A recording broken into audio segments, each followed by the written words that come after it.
Halo, assalamualaikum warahmatullahi wabarakatuh. Welcome back to my channel. Masih membahas berita seputar Arema FC. Jangan lupa subscribe ke channel ini agar tidak ketinggalan notifikasi terbaru ketika kami melakukan upload video seputar Arema. Dan saksikan video ini sampai selesai agar mendapat semua informasi yang terkandung di dalamnya, terutama agar tidak sampai gagal paham terhadap apa yang Mimin sampaikan lewat video ini. Diketahui bahwa pelemparan bus dari Persik Kediri di pekan ke-32 lalu belum tertangkap hingga saat ini. Lantas bagaimanakah kinerja dari pihak kepolisian, atau memang sengaja membiarkan kasus ini menguap, terpendam dan tidak diselesaikan? Karena memang sejatinya Arema FC sudah mendapatkan hukuman dari Komdis PSSI terkait hal ini, yaitu denda 20 juta plus 1 kali larangan hadir bagi supporter Arema FC di laga home.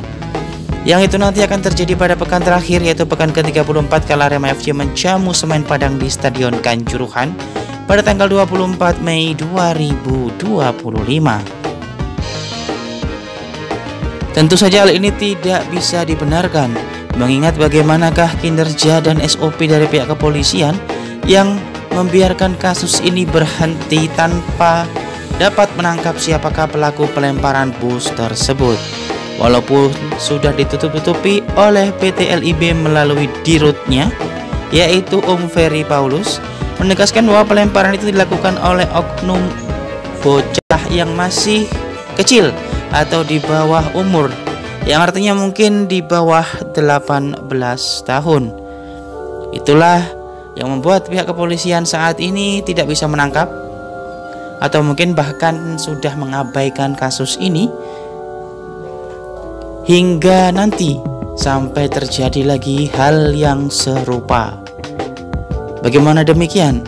Kasus hukum yang biasanya harus diselesaikan dengan cepat dan bisa ditemukan pelakunya agar menjadikannya sebagai contoh dan efek jera terhadap sesamanya, yaitu Aremania maupun siapapun itu yang berlaku bodoh.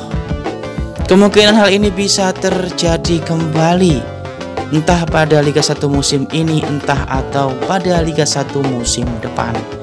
Jika hal ini terus dibiarkan, maka pelaku ataupun kelompok yang melakukan hal ini akan dengan sukaria melakukannya kembali dengan berbagai macam hal.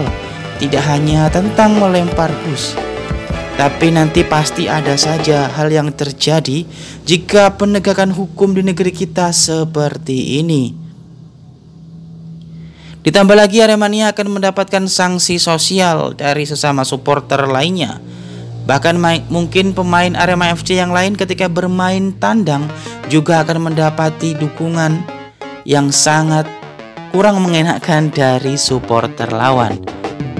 Itu merupakan sebuah sarkasme yang dibentangkan melalui spanduk atau mungkin melalui umpatan verbal dan berbagai macam hal yang akan didapatkan pada musim depan jika hal ini tidak diselesaikan segera. Walaupun sepandai-pandainya Arema FC dan Aremania membuka diri untuk depannya, namun jika kasus ini tak terselesaikan maka akan menjadi kasus Kanjuruhan Jilid 2 yang mungkin akan melanglang buana sampai ke musim depan hingga terus menggerogoti pikiran dari Aremania dan Arema FC kala bertanding nantinya. Seakan-akan membiarkan pelaku kejahatan bebas dan melegalkan tindakannya, pihak kepolisian justru membuka ruang untuk melakukan kejahatan lagi oleh beberapa oknum, kelompok, bahkan memang sudah direncanakan sebelumnya oleh beberapa kelompok yang memang tidak suka terhadap Aremania dan Arema FC dan juga tidak suka bermain di Kanjuruhan untuk Arema.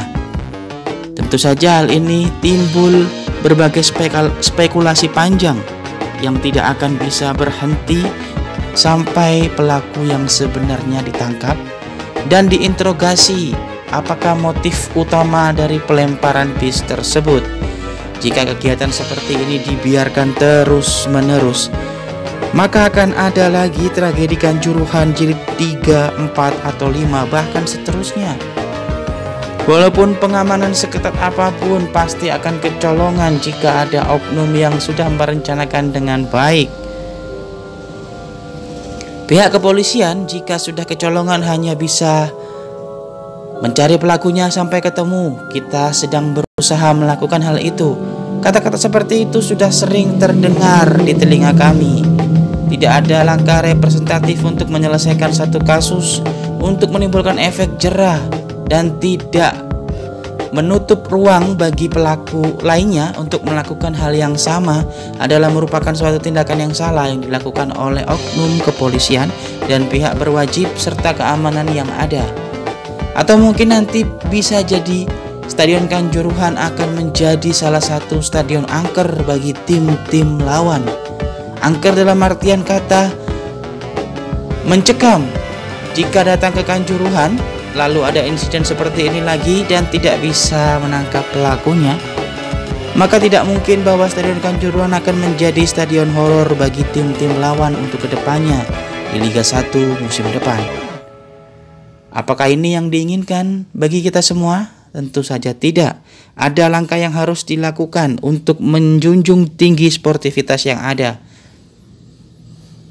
Jika ingin dihormati di tanah orang lain, maka hormatilah orang lain di tanah kita. Seperti itulah yang harus dikedepankan dalam aturan sepak bola maupun aturan bermasyarakat secara umum. Sedangkan hal itu tidak bisa diwujudkan oleh jajaran Polres Malang yang seakan-akan membiarkan kasus ini lenyap di telan bumi. Tentu saja pasti masih ada rasa dendam dari beberapa supporter di luar sana yang selalu mengutuk perbuatan-perbuatan yang dilakukan oleh oknum Aremania yang tak bertanggung jawab, namun seakan dilindungi oleh polisi. Tentu saja hal ini akan timbul seperti itu jika tidak bisa mengungkap kejahatan yang terjadi di Malang Raya. Bahkan hanya kejahatan dengan tingkat yang seperti itu saja tidak mampu diselesaikan dengan baik oleh aparat penegak hukum di Malang Raya. Sindiran ini memang terlalu keras nampaknya, namun itulah yang harus kami sampaikan sebagai wujud kecintaan kami terhadap kota Malang Raya yang namanya seringkali tercoreng akibat penegak hukumnya tidak mampu memberantas hal-hal kecil yang mengakibatkan nama Aremania semakin jelek di mata publik. Mimin rasa cukup itu yang Mimin sampaikan dalam video ini. Semoga bisa menjadi atensi bagi kita semua untuk selalu terus waspada dan menjaga diri, serta mengingatkan kepada teman-teman kita, adik-adik kita, anak-anak kita, dan saudara-saudara kita lainnya yang menjadi satu darah, yaitu Aremania, untuk tidak melakukan hal-hal konyol, hal-hal bodoh, dan hal-hal yang melanggar prinsip-prinsip sportivitas serta melanggar aturan hukum yang ada di negeri kita tercinta. Terima kasih yang telah menyaksikan sampai akhir. Silahkan tulis atensi kalian di kolom komentar.